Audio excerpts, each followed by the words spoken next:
Welcome back to the Shipyard. Today, little different video. For those of you who are following along in the USS Hadfield Star Trek Adventures campaign, it's been a while. I'm sorry. It went along with real life. For reference, see a video a couple weeks ago on that. But tried to get the gang back together. A couple of things happened. Our next video, our next session should be coming up in a week and a half-ish. Saturday, September. Wow, where'd September come from? Saturday, October 20th. Afternoon Pacific time. Cross the fingers. I wanted to make a video kind of recapping what's gone on. Partially for my own benefit, because it's been a while, and partially for your benefit as viewers, because it's been a while, and I don't expect anyone to go back and watch hours, close to 100 hours, to remember what's gone on. I mean, it would be awesome if you've watched all the hours we put into it. It's been a lot of fun. But maybe this serves as a recap to say, oh, hey, so that's what's been going on. Maybe it draws you in. Maybe you do want to go back and find out what's gone on. Without further ado, here's immediately where we are. First Officer Tess Denning, shot with a phaser. Counselor Sanvana, and initiated an escape plan, leaving the Hadfield and going over to the Eco-Sculptor. The Eco-Sculptor was rescued from the Taith, which are a race of beings that I created that rival the Iconians. I kind of made the Taith as the beings that were responsible for the demise of the Iconians. This Eco-Sculptor is a portable, reusable Genesis device, but not just a probe. Think of it as somewhere about the size of a Defiant class ship. Couple of decks big and very powerful. Not a lot of actual offense nor a lot of defense. Its power goes into eco-sculpting, terraforming. It's a planet recreator, seeder, as it were.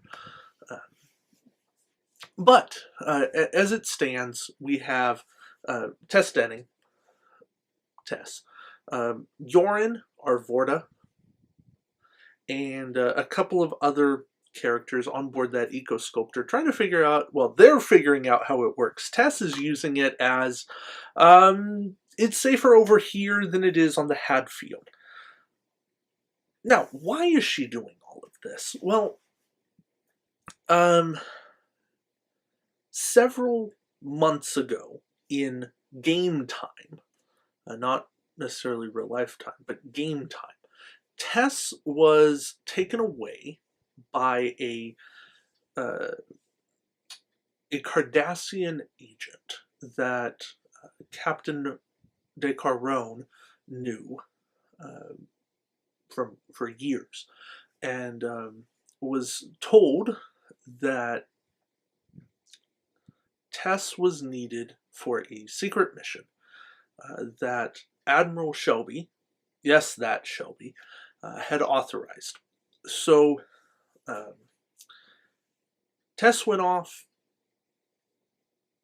Cardassian agent went off, we're gone for about a month, came back, everything seemed to be fine. Ever since then, Tess has kind of been acting strangely. Not any specific instance, but these little tiny things, minute differences. And they've all added up to, well, her kind of going off the rails and, well, shooting a crew member. Astute players will kind of go, this isn't the same Tess that started the campaign that everybody knew. And the mystery that's there is probably what's going to drive the next few episodes. Who's the Cardassian agent? Why is Tess different? What does Shelby know? What does this agent know? What does Tess know? Another bit of information that is relevant is that Tess was kidnapped briefly by a Romulan saboteur when on our Nightingale mission, the second ever mission we did. Tess was basically grabbed by a Romulan saboteur, taken to the shuttle bay. Romulan and Tess go to the shuttle bay. From some very creative work, the Hadfield crew is able to beam them both out as the Romulans destroy the shuttlecraft. But that moment of capture may have contributed something to all of this. It's at least questions worth asking, I would say.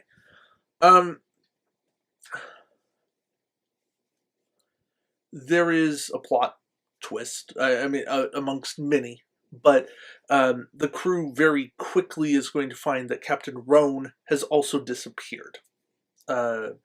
Captain Roan is not going to be a part of this campaign anymore. Perfectly fine, that stuff happens. And as such, in-game universe, Ta'ani, our Vulcan Borg, well, former Borg, is now acting captain, at least until somebody else shows up. But she's in charge, and while she is very good at her job, people management is not her strong suit. Inspiring a crew is not her strong suit. Figuring problems out, very much her strong suit. So there's been a lot left. There's been a lot of threads pursued and not tied up, and Ta'ani's inherited a mess. That also leaves Tolek, our Vulcan security officer, as the acting XO right now.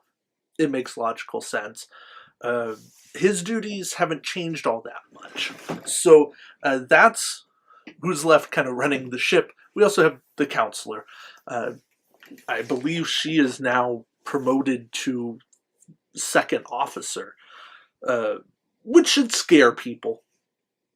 Let's be honest, nobody likes the counselor being super in charge, but she's there. The other cool thing is Yag, our Tellarite, is going to be the helmsman, at least for now, while Ta'ani is in the captain's chair. Yag showed up in the very first mission at Xerxes, so I'm happy to bring him back. Gruff old Yag who's excited about nothing, and Yorin who's fascinated by his beard. So we have that. Of course, we have the doctor, Dr. Gill, in sickbay, who's still trying to figure out what comedy means to him, and doing so in terrible impersonations of everyone, from, well, mostly Gilbert Godfrey, but a little bit of No, Rodney Dangerfield. And Seinfeld here and there, and Tim Allen, and a bit of Leno, and just running the gambit of comedians, and having fun with it is really the fun thing. Our transporter chief, Vax, well, he's just humming along, sitting there, not quite like O'Brien. He actually has stuff to do. He's also the second engineer, so Vax is staying busy. And of course, Chief Zip, running engineering, would probably be like the first officer if he actually cared to put his foot down and pull rank. Not that he's commissioned, but you know, he could actually be in charge of this whole thing. But he, not his style. His style is, I got a job to do, I'm going to keep these engines running, and I don't really trust the Ferengi to do the job. I mean, the Ferengi would be fine, but Zip likes being in engineering, solving problems. Yeah. We have loose threads with Garrick, Changeling Garrick, as the audience knows, as our players do not know, but as the audience knows, which will be fun to pursue. Zip, of course, has his wife from the alternate universe, or an alternate timeline. We'll see what happens there. And of course, there's always Mirror Universe shenanigans, holodeck shenanigans, and a whole lot more we can actually get into. And of course, Q, destined to make another appearance. The bee, Bert, that Zip ran into on Risa. Got to get to Bert's planet, and who knows? Who knows where else this goes? I'm looking forward to stuff.